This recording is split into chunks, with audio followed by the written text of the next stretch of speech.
ઉડતા પંજાબ જેવી હાલત થવાની શિવનગરની જો આ લોકો કડક કાર્યવાહી નહીં કરે ને ડ્રગ્સ આપણે ભાઈ આપણે સાંભળો, આપણે જિલ્લા પોલીસ વડા જોડેથી એક મિનિટ આપણે જિલ્લા પોલીસ વડા જોડેથી શું ખાતરી જોઈએ તમે મને કહો, હું નહીં બોલું, તમે કહો.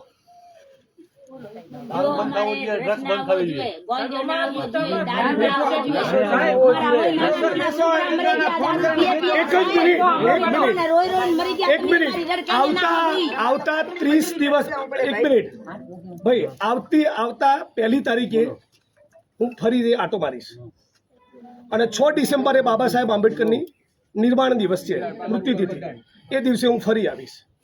ત્યાં સુધી કોઈ પણ ખૂણામાં કંઈ પણ મળે તો આપણે જ્યાં સુધી જવાબદાર અધિકારીને સસ્પેન્ડ ના કરે ત્યાં સુધી અહીંથી ઊભા થવાનું નથી.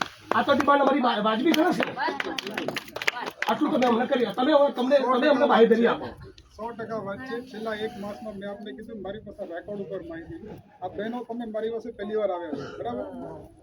શિવનગરમાં 100% તમારી જે કાંઈ પણ રજૂઆત હશે, ભાઈઓની જે કાંઈ પણ રજૂઆત હશે, 100% 110% કામગીરી થશે. એમાંથી કોઈ પણને છોડવામાં નહીં આવે. જરૂર પડશે તો હું જાતે આવીશ, બરાબર?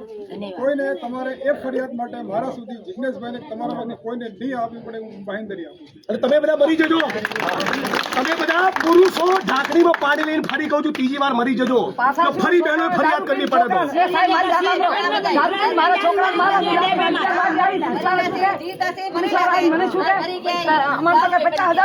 તમારો છોકરો શું કરશે? તમારે 50,000 રૂપિયા અમારા છોકરાને મારો બાઈક ભાંગો, મારો ફોન ભાંગો. હું અહીં આવી રાતના 1 વાગ્યા સુધી બેઠી. મારા છોકરાને મારો, હું વિધવા બેન છું, મારા છોકરાને મારી નાખો. મારા છોકરીને તારો હાથ કેળો, હું ઘરે લઈને આવી. કેમ નહીં પૂછાર શું કે અહીંયા તો 50,000 રૂપિયા 50,000 નથી પડતા. તમારામાંથી જેની બી ફરિયાદ હોય 2-4 દિવસ પછી 5 જણા જિલ્લા પોલીસ વડા શ્રીને મળી લેજો. મારી વાત સાંભળો, હું શિવનગરમાં જાતે આવીશ, તમને મળીશ, બરાબર? હું જાતે આવીશ, હું લોકો રેગ્યુલર કામ કરીએ છીએ. જાતે આવીશ, તમારે પણ નહીં આવવું પડે, હું જાતે આવીશ, એની બાંહેધરી. અને ઘણી ધમકી દે, ઘણી દારૂવાળા ધમકી દે. શું કે અમારા શંકરભાઈ ચૌધરી ચોડાવી નાખશે.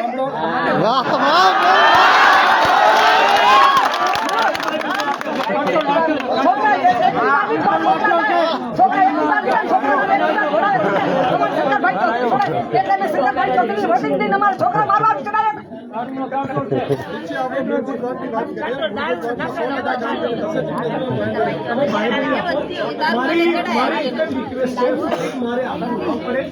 ફરી બહેનોએ ફરિયાદ કરવી ન પડે એવું કરીને તમે થરાદ પોલીસ સ્ટેશનમાં અને જિલ્લા પોલીસ વડા તરીકે તમારી વધુ ઉજવણી કરો એવું અમે ઈચ્છીએ છીએ.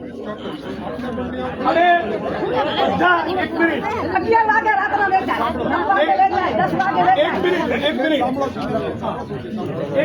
બધા પોલીસ કર્મી મિત્રોને કહું, મને ફરિયાદ કરવા બદલ કોઈ પણ પોલીસ કર્મીએ પોતાની આંખની ભ્રમર મારા માણસ સામે ઊંચી કરવાની નથી. શું કહું છું? તું તારી બદતમીજી કેસમાં ફસાવાની વાત તો ભૂલી જજો. આંખની ભ્રમર ઊંચી કરી તો તને છું ને હું છું. મારે જગતનું કોઈ કામ નથી લડવા સિવાય. ચૂંટણીનું રાજકારણ 1, 2 ને 3 ને બધું 1, 2 ને 3 હું લડીશ એટલે તમને યાદ કરાવીશ કે લડત કોને કહેવાય. અને તમે પણ આ 1 મહિનાની અંદર સજડબમ ચોખ્ખું ચણાક ના થાય તો આનાથી 5 ગણી સંખ્યામાં 5,000 માણસો લઈને આવવાનું છે. એની તૈયારીમાં તમે રહેજો. અને એ વખતે તમે તૈયારીમાં નહીં હો તો ફરી મને યાદ કરતા નહીં, હું નવરો નથી, બરાબર? આટલું કીધું. આપણે વિનંતી કરીએ, અમે રજા લઈએ છીએ કે અપેક્ષા સાથે કે ફરી અમારે આવવું નહીં પડે. તારું વિજય સાહેબ બંગલા બનાવ્યા, બંગલા. અને 1 મિનિટ ભાઈ, 1 મિનિટ. હવે પોલીસને જે કહેવાનું તું કહી દીધું તો તને સાંભળો. 1 મિનિટ. મારી સોસાયટીમાં કોઈ દારૂ વેચતું હોય તો મારી બુદ્ધિ ભ્રષ્ટ થઈ ગઈ છે કે હું લેવા જાઉં? કોઈ ઝેરની દુકાન ખોલે તો લેવા જાઓ છો? એ પોલીસને જયારે કહું છું ત્યારે તમને મજા આવે છે. દારૂના અડ્ડે એમને ચાલે, તમે પીતા નથી? બોલો. ગાંજો પીનારા, ડ્રગ્સ લેનારા માણસો ના હોય તો કોઈ વેચવા આવે?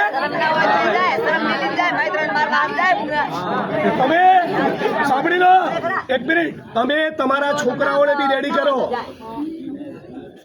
બરાબર? જો ડ્રગ્સ એટલું ખતરનાક વ્યસન છે ને, પોતાની માની ગળાની ચેન લોકો તોડી લઈ જાય છે, થોડી મારી નોખે બરાબર? એટલે અત્યારે તાલીઓ પાડનારા લોકો તમે બી સુધરી જજો અને ચેતી જજો. આ બધી બહેનોએ ફરિયાદ કરવી પડી છે ને કે તમારા માટે સારું નથી. ધૂળ